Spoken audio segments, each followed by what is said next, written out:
In the previous video, you learned what are toxins, where are the hidden sources of toxins, and now you are wondering, so what are the signs and symptoms of the toxic bloat?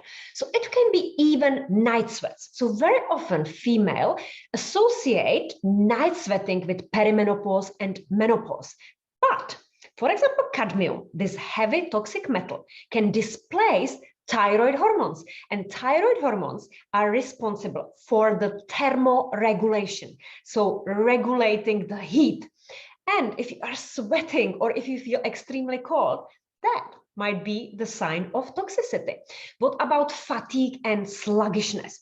So we know that, for example, cadmium and other heavy toxic metals are displacing iron and oxygen in the hemoglobin. So hemoglobin is the protein in your red blood cells that is carrying the oxygen into the cells in the body.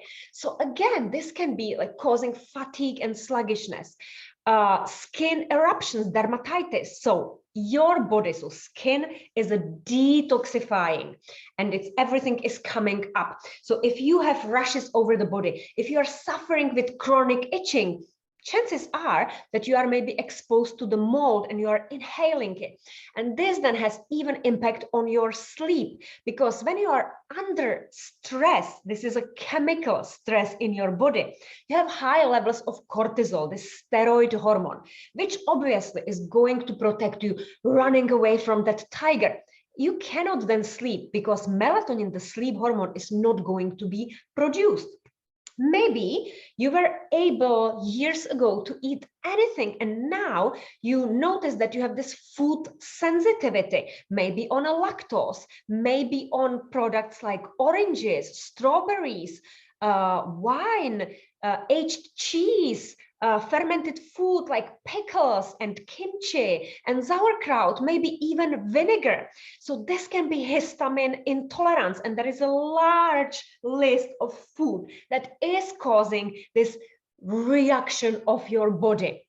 Maybe you have a low mood and irritability, maybe you suffer with headaches and the brain fog, and that can be that the heavy toxic metals entered across the blood-brain barrier and they are playing with your neurotransmitters, like for example dopamine, which is the motivation hormone, this reward center, or serotonin, the happy hormone, that has impact on your mood, on your focus, on your energy, and in the evening is transformed into melatonin, the sleep hormone.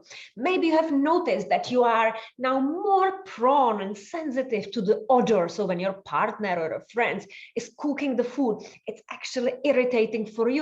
Or maybe when your colleague is wearing a perfume, it makes you sneeze and wheeze, and maybe you have this nasal drip constantly. So again, take a paper and pen and reflect of what has changed in the past years, and consider to do the blood test and see if you are having any imbalances.